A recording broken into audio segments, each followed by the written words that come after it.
Hey, how's everybody doing? Welcome back to Asset Podcast. And yes, I know I've done this one before. I did a shitty job on that. I'm redoing it. This is the last issue of The Rook from Warren Magazine. It's April 82, so February probably. The Rook was a character, I think he appeared in Creepy and Eerie, appeared in one of them. He's a time traveler. His time traveling machine looks like a Rook chess piece. And he was like an ancestor of the guy that created the time machine.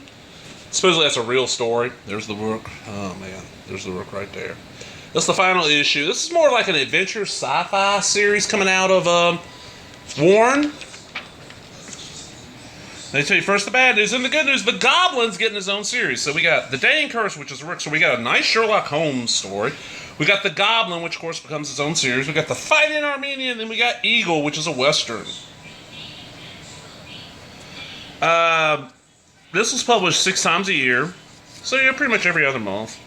Cover artist. Cover is Jorge Penalva. They had a lot of Filipino artists, a lot of Spanish artists working for Warren. The Rook, The Dane Curse, Arthur Bud Lewis, illustrator Luis Bermejo. Look at this guy. Looks like he got like every form of syphilis on the planet. Man, got open sores. Just gorgeous artwork in this. Really cool stories, and I know. Was it Dynamite or somebody has brought the Rook back? They back in the day, Harris, I think, brought the book back for like one issue. Maybe it was like a 0 issue, but it was supposed to be. Warren Harris had a habit of doing that. This issue's in decent shape, as you can see. I mean, it ain't mint, but it's decent shape. Sorry for the darkness. I'm experimenting with the way I'm using my light here, so it's a little bit darker than normal. In good shape. I got this off eBay, 12 or so years ago for $3-4, you know, not a lot. What was the cover price back then? $2.82, so pay a little bit over cover, not much. It's not a mint, but it's close. This Sherlock Holmes, man, this is author is Jim Stenstrom, but the illustrator is Noli Panlagan. Look at that art. Oh, look at these. Star Wars sheets. No, I don't have. I have Star Wars sheets on my bed right now. No, I don't. And for y'all laughing, yeah. First, I'm a geek like a motherfucker. I mean, that's nothing. I have a single bed in my room, and whatever sheets are on clearance, I buy every year. When I check the clearance on my local store, and I have a set of sheets, single bed sheets on clearance, I grab whatever the fuck it is. I got Ninja Turtles, I got Star Wars. Hell, for years and years and years, I had a He-Man pillowcase. It's sheets. This is a Study in Scarlet, which is a fairly famous Holmes story. This is some really, look at this, some really, really, really nice artwork. I love this. And I want to go back and get the other, what did I say this one was? I don't forget, 14? Other 13 issues of the Rook. I think the first one might be a little pricey, like $20-$30. But well worth. Okay, Superman. This is, the Superman movie was a big thing. Superman 2 was out, so they got the figures, the Migos.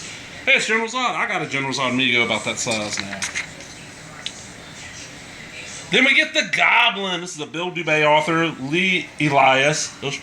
And this is connected to the Rook. The Goblin is just this creature Sky turns into. He goes around beating motherfuckers up. I don't think I don't think that Goblin lasted very long. More Star Wars toys. What was the prices? These are models. Okay, so a model of Slave 1 back then was $24. Okay, that don't make sense. Okay, the model of Slave 1 is $24.95. Inside a replica of Evil Boba Fett ship, highly detailed ship, has movable ramp and cargo hold, adjusting seat for landing and flight position, adjustable wings that lock for cruise control, clicking moving laser cannon. Okay, that's the actual toy. A model of the AT-AT is $7.25. Oh, Dagobah! $10. I had the Dagobah set. This is the Fight in Armenia. This is a Rudy Nebres is done the art, and Bill Dubay. That's right. Rudy Nebres is like one of these really great artists that you don't hear shit about. He did some really, really, really fucking great work back in the day. Warren is where I know him mostly from. Yoda Cat, that's kind of cool. Who's doing these posters? Hildebrandt, Carlos Norte. I'm not a big Hildebrandt. I love this indie figure. And then we get our last story. This is John Severin does the illustration. Colin Dawkins is the author. This is Eagle. It's a Western. Remember, right? Yeah, the whole thing is done this way. So we get nice wide panels.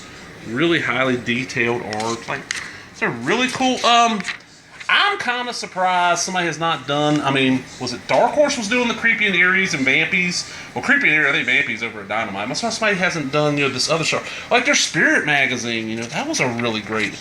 And of course, we always get the Captain, was it? Captain, whatever they call it. All the back issues and the fucking. These are 8mm films, Super 8 and 8mm for not that much. I was changing Frankenstein's, but sorry about that. That's the only one that really catches my eye. The magazine, Blazing Combat's a great magazine for Warren. Moonraker kits, Migos. Now these are the 12-inch tall Migos. More monster kit, Jigsaw puzzles. Gangster movies, a regular and Super 8mm movie projector, soundtracks, 6-foot-tall Vampirella poster, all this really cool shit to order in here. I never ordered hardly anything out of the back. I just remember I'd sit here and flip through these ads, just staring at them. I want this and this. The trading cards, oh god, I want Battlestar, I want Alien, that's it. Action figures, I want the Kraken, motherfucker. Oh, there's all the Rooks. $4. For the preview, the actual first 55, that's not bad. No, of course, way more than that now. And then all the other oddball magazines, like Future World and Star Quest and Lord of the Rings and Galactic Worlds and Ring of the Warlords, all these little one-shots that, Warren did. And back then, you could subscribe. And it was, 10 issues of Eerie, which is about a year, $17. 20 is about 2 years, 32. The Rook, they still offering Rook. Captain Company, 1994. I got a few issues of that. And then we got this great back cover. Look at that melting face. The horror yearbooks. Oh, man. I said, I don't think I did the first one I did on this was that great, so I decided to redo it. I love the Rook. It's a character I'd like to see more done with. I don't know who has the Warren stuff. Who has Creepy and Eerie and this? I think Vampy got sold separate. I want to say Dynamite actually owns Vampy if they're not licensing it. More Rook stuff, Kind of a Western sci-fi. I don't know, I've been in a Western sci-fi mood lately,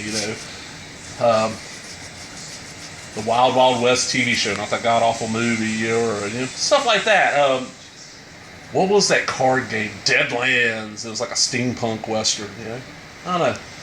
Bat 32 of Exploited Cinema and Sleaze Fiend magazine fan. I guess this horse fetish is rubbing off me. He loves him some horses and some westerns. It's kind of rubbing off on me. I'm getting into westerns now, but hope everybody enjoyed that. I hope it's a lot better than the original. If you're watching this, go look and see if the original stuff. There's a chance I probably pulled it. So I'm like, fuck that, that's horrible. I'm doing a new one. But talk to everybody later. Remember, give me a thumbs up. And for comments, did y'all know about the Rook? If not, what was your favorite of the Warren stuff? Was it, Famous Monsters? Was it Creepy? Was it Eerie? Was it Vampy? What was it?